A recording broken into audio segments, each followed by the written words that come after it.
मैं यहाँ ज्यादा लोगों को अलाउ नहीं कर सकता। डॉक्टर साहब सही कह रहे हैं बेटा। बुआ जी, बाबूजी, तुम सब लोग बाहर रुको, बिल्लू के पास मैं बैठता हूँ। जी चलो चलो।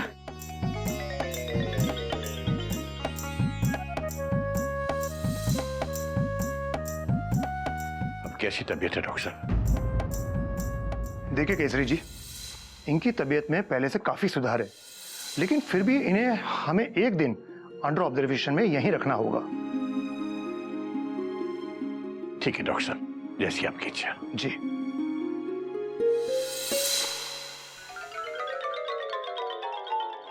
बिल्लो, मेरी तरफ देखेगी भी नहीं? अच्छा ठीक है, मत देख, कम से कम ये तो बता कि तबीयत कैसी है तेरी। मैंने तुझे ज्यादा बोलने से मना किया था, ये नहीं कहा था कि तू बोलना बंद कर दे। ये तो कोई बात नहीं हुई बिल्लो, मैं जानता हूं तू मुझसे नाराज है, लेकिन मैं तेरा बड़ा भाई हूं बिल्लो। क्या एक बड़ा भाई अपनी छोटी बहन को डांट भी नहीं सकता? बचपन से लेकर आज तक तेरी हर बात, हर जिद को मानता आया हूं मैं। एक जरा सी बात मैंने नहीं मानी तो क्या इतना रूठ गई, मुझसे बात भी नहीं करेगी तू? आज तक तेरी बकबक सुनता रहा हूं मैं, अब क्यों बकबक नहीं कर रही? बोल जो बोलना है, बोल बिल्लो, बोलना। ठीक है, तू यही चाहती है ना, तो यही सही। ठीक है बिल्लो, तूने जिद ठान लिया कि मुझसे बात नहीं करेगी तो ठीक है, मैं खुद इसमें तेरी मदद करूंगा। मैं आज के बाद अपने ये मनहूस सूरत तुझे कभी नहीं दिखाऊंगा, ना तू मेरी शक्ल देखेगी और ना मुझसे बात करनी पड़ेगी। कल सारी दुनिया रक्षाबंधन का त्योहार मनाएगी, हम नहीं मनाएंगे, ठीक है? ऐसे ही चुपचाप लेटी रह, मत देख मेरी तरफ, मत मुझसे बात कर।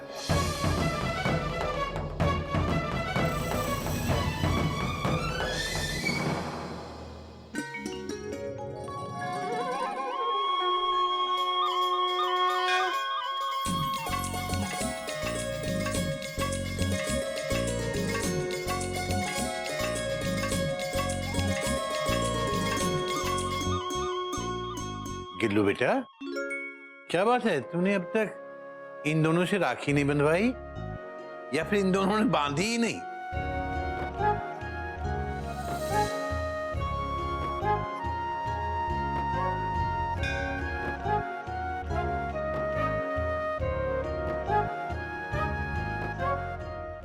अरे कहां चल दिए बेटा मेरी? केसरी नारायण जी हैं क्या? सर केसरी जी आप ही हैं? सर आपका पार्सल आया है। अच्छा अच्छा। सर एक मिनट, ये साइन। Thank you sir. धन्यवाद। मैना ने भाइयों के लिए राखी भेजी है, ठीक है।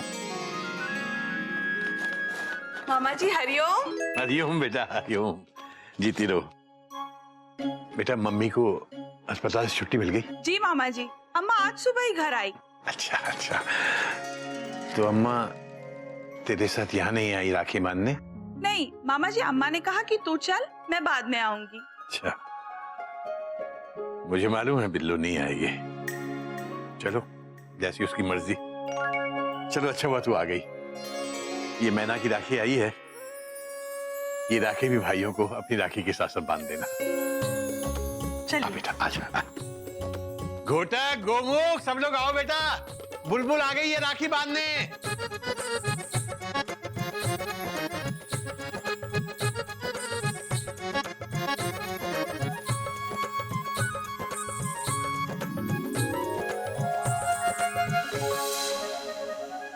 बेटा तुम लोग तैयार भी नहीं हुए?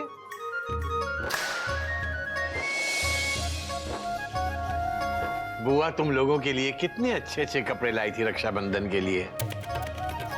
चलो कोई बात नहीं, अब बुलबुल आ गई है तो पहले राखी बंधवा लो, फिर कपड़े बदल लेना। ले बेटा।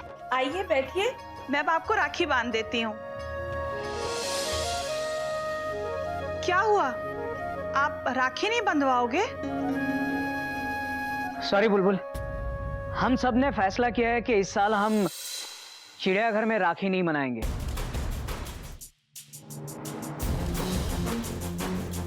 इसलिए हम ये राखी नहीं बंधवा सकते।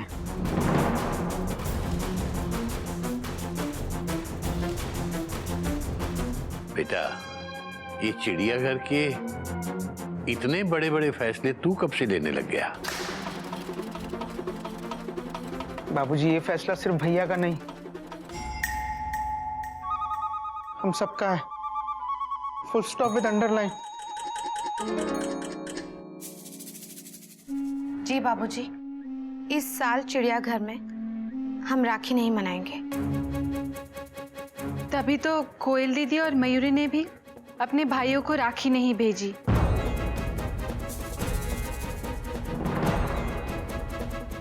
बेटा, ये इतना बड़ा फैसला जो तुम लोगों ने किया है, इसके पीछे कारण क्या है?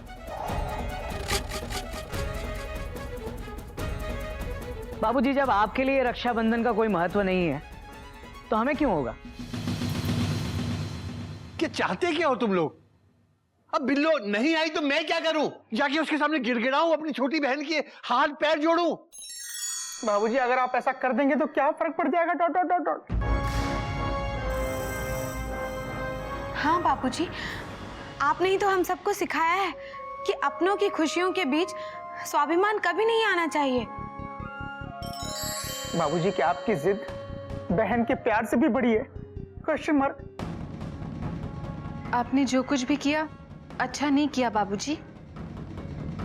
माफ कीजिएगा बाबूजी, लेकिन आपने तो चिड़ियाघर के संस्कारों तक की टेंशन टाइट कर दी। कोई नई बात नहीं है कभी। बाबूजी माफ कीजिएगा, छोटा मुंह बड़ी बात कर रहा हूं, लेकिन मुझे तो यकीन ही नहीं हो रहा है कि बुआ जी के सिर्फ ज्यादा बोलने की वजह से आपने उन्हें इतनी बड़ी सजा दे दी। कल को हो सकता है आपको मेरी ट्रेन की बोली से, गोमुख के कॉमा फुल स्टॉप से, मयूरी की नाचने की वजह से या कोयल की गाने की वजह से आपको हमसे प्रॉब्लम हो गई, तो क्या आप हमसे भी रिश्ता तोड़ देंगे? बोलिए बाबूजी, क्या आप हमसे भी रिश्ता तोड़ देंगे? खबरदार, जो हमारे भैया को किसी ने डांटा तो। बुआ जी,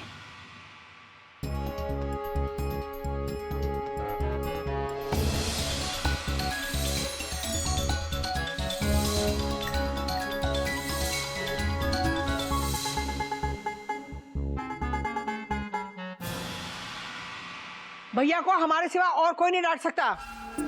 काहे डांटेगा? वो हक सिर्फ हमारा है। अरे इकलौती बहन है भैया की। भैया माफ कर दो। काहे नहीं माफ करोगे भैया? दिल से माफी मांग रहे हैं हम, माफ कर दो। रो मत बिल्लो, तेरी तबीयत ठीक नहीं है। रोने से तबीयत और खराब हो जाती है। भैया, हमें सब पता चल गया है, सब पता चला है हमें। क्या पता चल गया? यही कि पिछले कुछ दिनों से आप हमें ज्यादा बोलने से काहे रोक रहे हो?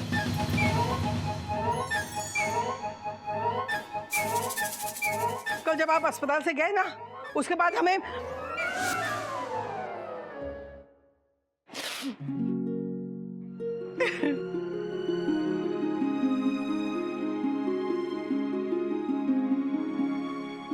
माफ कीजिए बिल्लो जी, आप अपने भाई को गलत समझ रही हैं। गलत तो समझेंगे ही ना। जब गलत किया है तो गलत ही समझेंगे। अरे कोई अपनी बच्ची को ऐसे डांटता है क्या? ऐसे क्या देख रहे हैं? हम कितने भी बड़े हो जाए, हमारे भाई के लिए तो हम छोटी बच्ची है ना। कोई हमारी बात नहीं समझता, कैसे समझेगा? अपना काम हम किसी से बांटते ही नहीं है। हम ही जानते कि हम अपनी जिंदगी कैसे चुपचाप अकेले में गुजारते हैं। किसी को हमारी फिक्र नहीं है। देखिए, शायद आपको पता नहीं, जब पिछली बार आप अपना चेकअप करवाने आई थी तो आपकी रिपोर्ट्स पढ़ने के बाद मैंने आपके भाई यानी केसरी जी को अपने पास बुलाया था। केसरी जी, बात यह है कि बिल्लो जी की रिपोर्ट से पता चला है कि उन्हें सांस की बीमारी है। वैसे अभी घबराने वाली कोई बात नहीं है, लेकिन कुछ सालों बाद घबराने वाली बात हो सकती है। उनकी ज्यादा बोलने की आदत उन्हें नुकसान पहुंचा सकती है। लगातार बोलने की वजह से वो ठीक से सांस नहीं ले पाती, इसीलिए उनकी सांस फूल जाती है। अगर उनकी इस आदत को वक्त पे कंट्रोल नहीं किया गया तो नहीं डॉक्टर साहब, हम ख्याल रखेंगे। इसीलिए आपको किसी भी तरह बिल्लो जी का बोलना कम करवाना पड़ेगा।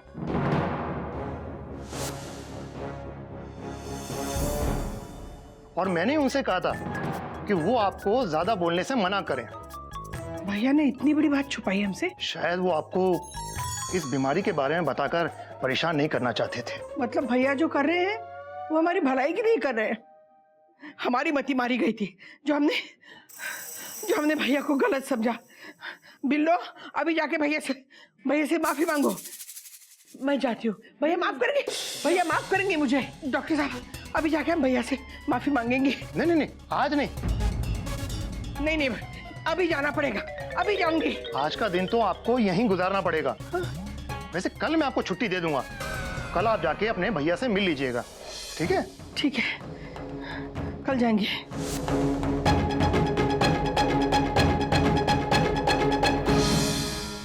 काहे हमारे भैया को परेशान कर रहे थे? अब परेशान तो करोगे ही ना। तुम लोगों को सच के बारे में कुछ पता ही नहीं था। जब सच का पता नहीं होता ना तो किसी पे इल्जाम लगाना चिड़ियाघर के संस्कार नहीं है, समझे? हाँ।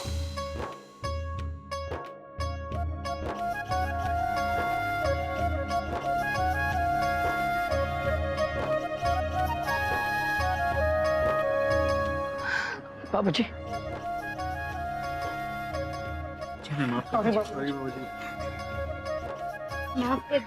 अरे बेटा, सॉरी बाबूजी। अरे उनको पता नहीं था। अरे ओहो भैया, अब ज्यादा भाव मत खाओ। देखो बेचारे रो रहे हैं, नम हो गए सबकी आंखें। माफ कर दो उन्हें। सॉरी बाबूजी।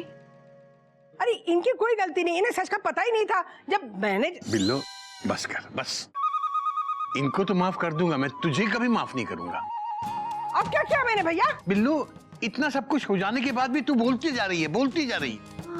कमाल करते हैं भैया। अरे डॉक्टर जब खुद हमें बोलने के लिए कहेगा तो हम बोलेंगे नहीं? नहीं समझे ना? रुको, हम अभी समझाते हैं।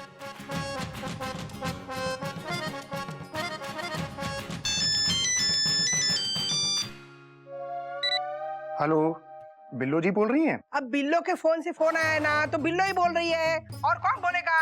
लेकिन अभी बिल्लो नहीं बोलेगी, अभी बिल्लो के भाई बोलेंगे। आप उनसे बात कीजिए और उन्हें सब बताइए, और उन्हें नहीं बाकी सब लोगों को भी बताइए, वो लोग भी सुनेंगे। लीजिए बात कीजिए भैया से। भैया बात करो। हाँ बोलो।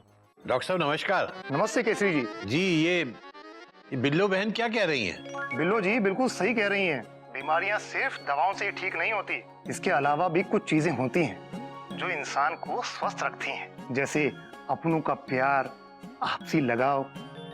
जैसे छोटे बच्चे पर दवाओं से ज्यादा उसकी माँ के स्पर्श का असर अधिक होता है। जी, बात तो आपकी सही है डॉक्टर साहब। मैंने देखा है, ज्यादा बोलने की वजह से बिल्लो जी को नुकसान पहुंच रहा है, लेकिन उससे कहीं अधिक नुकसान आपसे ना बात करने की वजह से हो रहा है। अगर ऐसे ही हालात रहे तो जो कुछ सालों बाद होना है वो कुछ महीनों में ही हो जाएगा। इसीलिए मुझे लगता है कि आप उन्हें बोलने दीजिए। आप सबका प्यार ही उनको इस बीमारी से लड़ने की ताकत देगा। बाकी हम इलाज जारी रखेंगे। जी शुक्रिया। जी नमस्ते। सुना ही होगा, बहरे थोड़ी ही हो। हम जितना बोलेंगे ना उतना स्वस्थ रहेंगे। इस बात पे ना मुझे किस्सा याद आया। मैं क्या जी, एक मिनट। उससे पहले मयूरी बाबूजी से एक सवाल पूछना चाहती है। मयूरी बाबूजी से ये पूछना चाहती है कि बाबूजी हमारे साथ हॉस्पिटल क्यों नहीं गए?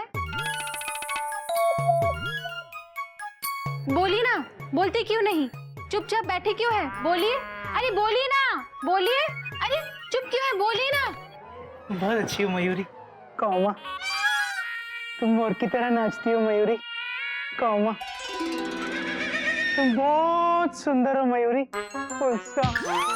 ये नहीं, बाबूजी हमारे साथ हॉस्पिटल क्यों नहीं आए, ये जानना चाहती है मयूरी। ओ बेटा, हम बताते हैं भाभी। बाबूजी ना कल अस्पताल जाने से पहले मंदिर गए थे। वहां जाके बाबूजी ने बुआ जी के ठीक होने की प्रार्थना की, फिर वहां से अस्पताल चले गए। भैया